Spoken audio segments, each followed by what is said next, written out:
जय। सदगुरु श्री कबीर साहेब की जय। जय। विश्व वंदनीय संत सम्राट बंदी छोर सदगुरु श्री कबीर साहब जी, मेरे हृदय मंदिर के आराध्य परम पूज्य सदगुरु श्री मान साहब जी, पूजा के योग्य सभी संत समाज, मैं चरण कमलों में सिर झुका के 3 बार बंदी करता हूँ। बोलिए श्री सदगुरुदेव की जय। सदगुरु श्री कबीर साहब जी का निर्णय साफ साफ है, जड़ चेतन का निर्णय है। जड़ किसे कहते हैं और चेतन किसे कहते हैं? जिंदा और मुर्दा, एक होता है जिंदा और एक होता है मुर्दा। तो दो ही वस्तु हैं, जिंदा और मुर्दा, जड़ और चेतन। चेतन में जितने जीव हैं ये सारे जीव चेतन हैं। इनके ऊपर कोई ब्रह्म की पदवी या आत्मा की पदवी परमात्मा की नहीं लगा जाती, लेकिन बहुत से लोग लगा देते हैं जनता को खुश करने के लिए। लेकिन नहीं, ऐसा नहीं। कबीर साहब के निर्णय में किसी को खुश करना नहीं है, या निर्णय साफ साफ दर्शाना है। तो जो जड़ है उसमें ज्ञान गुण नहीं है। पृथ्वी जल वायु अग्नि ये जड़ है और इनमें ज्ञान गुण नहीं है। और चेतन जीव है वो ज्ञान गुण सहित है। सदगुरु श्री कबीर साहब जी का सिद्धांत का ग्रंथ बीजक है, और बीजक में जड़ चेतन का पूरा निर्णय दर्शाया गया है। जो लोग बीजक के ज्ञान को वेद शास्त्रों से जोड़ते हैं ये बहुत भारी भूल करते हैं। जो वेद शास्त्रों को बीजक ज्ञान से जोड़ते हैं ये भी बहुत भारी भूल है। ये सबको मिला के चलना चाहते हैं, और ऐसा कभी ना हुआ है ना होगा। बीजक ज्ञान और ब्रह्म ज्ञान दोनों मिलकर के चलाए जाएं, मिला करके, ऐसा होगा नहीं। क्योंकि सदगुरु श्री कबीर साहब के निर्णय में ब्रह्म का आत्मा का खंडन किया गया है, और वेद शास्त्र पुराणों में ब्रह्म का आत्मा का मंडन किया गया है। अब बताओ परस्पर दोनों का मेल कैसे हो सकता है? वो तो अपनी तरफ खींचेंगे और ये अपनी तरफ खींचेंगे, इसलिए निर्णय अलग अलग ही होना चाहिए। कोई माने ना माने इससे कोई लेना देना नहीं। सभी हमारे जैसे हो जाएं ऐसा होगा नहीं। इसलिए कबीरपंथियों को, पारखियों को सावधान रहना चाहिए।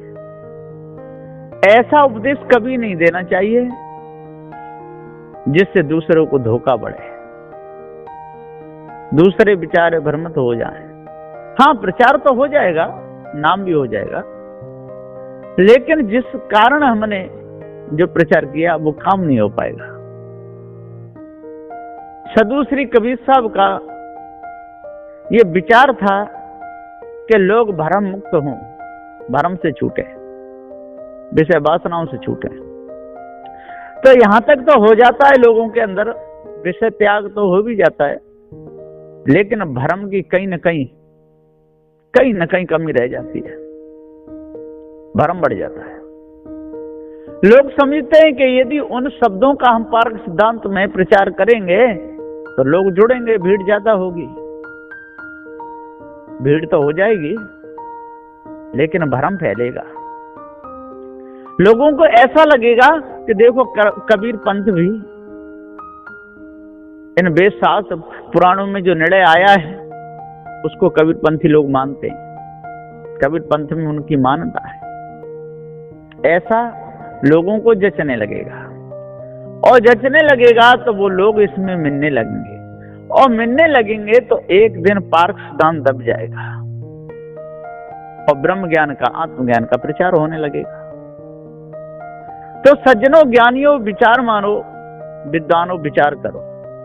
सदगुरु श्री कबीर साहब जी का जो निर्णय सार है, जो जड़ चेतन का निर्णय है, विषय त्याग निर्णय है, भ्रम भूल कल्पना के त्याग का निर्णय है, इसमें जरा भी आंच ना आने दे, जरा भी इसमें कमी ना आने दे। वैसे सिद्धांत में तो कमी आएगी क्या, सिद्धांत तो ज्यों का त्यों रहेगा, सारे के सारे भ्रम को हो जाएं तभी सिद्धांत में क्या फर्क पड़ेगा। बहुत से लोग कहते हैं कि हम सिद्धांत बदल देंगे। अरे सिद्धांत नहीं बदला जाता है, स्वयं भले बदल जाओ, स्वयं भले इधर से इधर हो जाओ, लेकिन सिद्धांत तो यूं का त्यों रहेगा। कोई कहते हैं हमने मकान बदल लिया, अरे मकान नहीं बदला है, स्वयं इधर से उधर चले गए, मकान तो वहीं की वही है और तैसा का तैसा ही है, मकान बदला ही नहीं।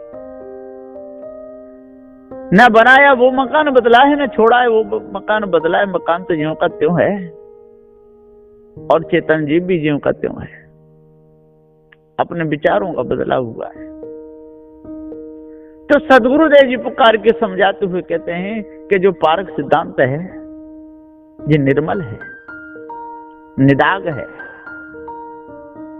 जिसमें किसी प्रकार का कोई भी विकार नहीं है,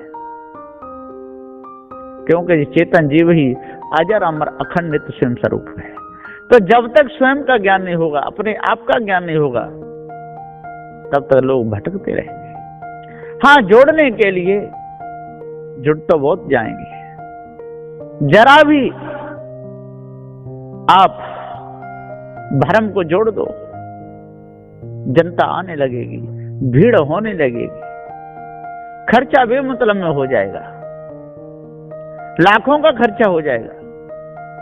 लेकिन जिस कारण वो सत्संग किया था, जिस कारण से वो भीड़ की थी, वो काम नहीं हुआ। इसलिए सदगुरुदेव जी पुकार के समझाते हुए कहते हैं कि अपना आत्मज्ञान नहीं है, अपना पारक सिद्धांत है, और आत्मज्ञान और ब्रह्म ज्ञान ये एक ही है। इसलिए जीव को ब्रह्म कहना एक दोष में आता है, जीव को आत्मा कहना ये दोष में आता है। लोग कहने को कह देते हैं, जीव आत्मा कह देते हैं, आत्मा की ओर मुड़ाओ ये भी कह देते हैं, जीव भाव को ही लेकर के आत्मा कहते हैं, जीव को ही आत्मा कहते हैं, लेकिन वो दोष आ जाता है। दूसरे लोग भ्रम में फंस जाते हैं कि देखो कबीर पंथ में भी आत्मा को मानते हैं। हाँ, ब्रह्म ज्ञानी तो पहले से आत्मा को मानते ही चले आ रहे हैं, उनका तो आत्म सिद्धांत ही है, लेकिन सदूसरी कबीर साहब का आत्म सिद्धांत नहीं है, कबीर साहब का तो पारक सिद्धांत है, जड़ चेतन का साफ साफ निर्णय है। और जीव को लक्ष्य बना करके यदि कोई जीव को आत्मा कहता भी है तो समझ लो वो भूल करता है, भूल है, कहता जीव को ही है, वो जीव से अलग आत्मा को नहीं मान रहा है। जीव ही आत्मा है, जीव ही ब्रह्म है, जीव ही परमात्मा है। अब ये शब्द भूल के, ये शब्द भ्रम के, इन शब्दों से भ्रम बढ़ेगा, भीड़ भी बढ़ेगी, भ्रम बढ़ेगा, और भीड़ बढ़ेगी और भ्रम बढ़ेगा तो निर्णय किसी की समझ में आएगा ही नहीं। यदि इन शब्दों को पारक सिद्धांत में जोड़ा जाए, है ना, जीव ही आत्मा है, जीव ही ब्रह्म है, जीव ही शिव है, जीव ही पीव है, यदि इन शब्दों को यदि पारक सिद्धांत में जोड़ा जाए तो भ्रम बढ़ेगा, भ्रम कटेगा नहीं। और लोग समझते हैं कि इससे भ्रम कटेगा, नहीं, भ्रम नहीं कटेगा। जुड़ तो बहुत जाएंगे, भीड़ बहुत हो जाएगी, जनता आने लगेगी, पैसे के भी ढेर लग जाएंगे, माला फूल चढ़ने लगेंगे, महात्माओं की मौज आ जाएगी, पैसे की कमी नहीं रहेगी, लेकिन सिद्धांत सब लोग गया हासिल। तो सदगुरुदेव जी पुकार के समझाते हुए कहते हैं कि अपने आप को जानो। जो सदुश्री कबीर साहब का जो निर्णय है, निर्णय के अनुसार जो भीड़ हो तो समझ लो कि वो काम किया है, और निर्णय के अनुसार यदि भीड़ नहीं हो रही है, भ्रम को मिलाकर के हो रही है, तो कोई काम की नहीं। आपका खर्चा बेकार जाएगा, पानी का खर्चा हो जाएगा, अनाज का खर्चा हो जाएगा, पैसे भी चले जाएंगे, और लोग आकर के हाथ झाड़ के खा पी के चले जाएंगे, आपका खर्चा बेमतलब हो जाएगा। इसलिए बेमतलब खर्चा ना हो, ऐसा काम करना चाहिए। सत्य का उपदेश देने से 1000 लोग इकट्ठे हों और झूठ का उपदेश देने से 1 लाख हों, वो 1 लाख किसी काम के नहीं। 1 लाख तो जुड़ेंगे, आपके पास भी आ जाएंगे, जय जयकार भी कर देंगे, माला फूल भी चढ़ा देंगे, पैसे भी चढ़ा देंगे, लाखों का भंडारा भी कर देंगे। लेकिन जो उपदेश चलेगा भरम को मिला करके, वो उपदेश सदगुरु श्री कबीर साहब जी की मेहनत में बाधक बनेगा, है ना। मेहनत सारी बेकार हो जाएगी। सदगुरु श्री कबीर साहब ने जो मेहनत की है, उस मेहनत की रक्षा करो भाइयों।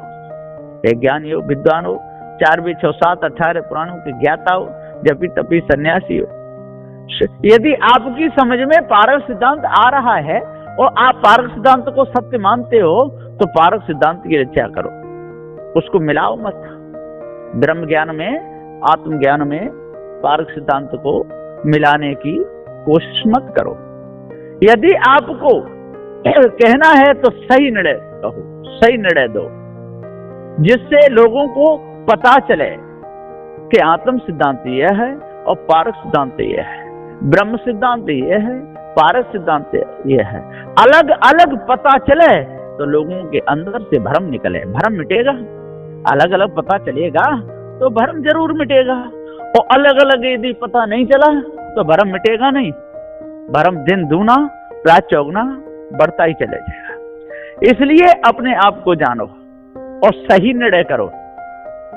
सदगुरु श्री कबीर साहब जी पुकार के समझाते हुए कहते हैं, बंदे कर ले आप निवेरा, आप जियत लखो आप ठौर कर मुए कहां घर तेरा।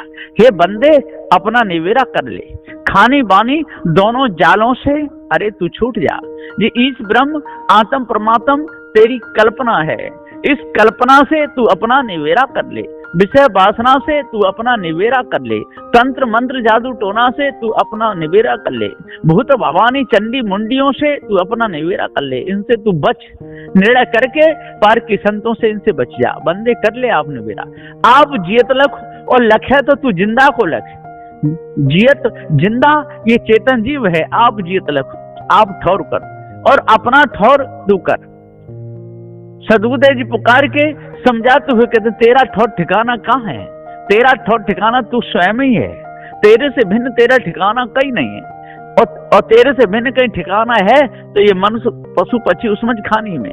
तो और भी यदि तू अच्छा ठिकाना करना चाहता है, मुक्त नहीं होना चाहता है, तो मनुष्य खानी में तो अपना ठिकाना कर ले। यदि तेरा ठिकाना पशु पक्षी उसमें खानी में हो गया तो तेरे को अगले तो दुख भोगना पड़ेगा। अरे दुख तो तुझे मनुष्य खानी में भी भोगना पड़ेगा, लेकिन इतना तो है कि मनुष्य खानी में आ जाएगा तो तेरे पास में कोई आएगा तो सही, कोई सज्जन पुरुष तो आ जाएगा और तेरे को कभी न कभी पारक ज्ञान हो जाएगा, तेरे वासना समझ में आ जाएगी, भ्रम समझ में आ जाएगा। लेकिन पशु पक्षी उसमें खाने में न तेरे भ्रम समझ में आएगा न वासना समझ में आएगी। इसलिए सदगुरुदेव जी कहते हैं, आज तू अपना निवेरा कर ले, निर्णय कर ले, पार की संतों के पास में आकर के जड़ चेतन के भेद को समझ ले और ये ईश ब्रह्म आत्म परमात्मा की कल्पना को जड़ मूल से अपने अंदर से त्याग।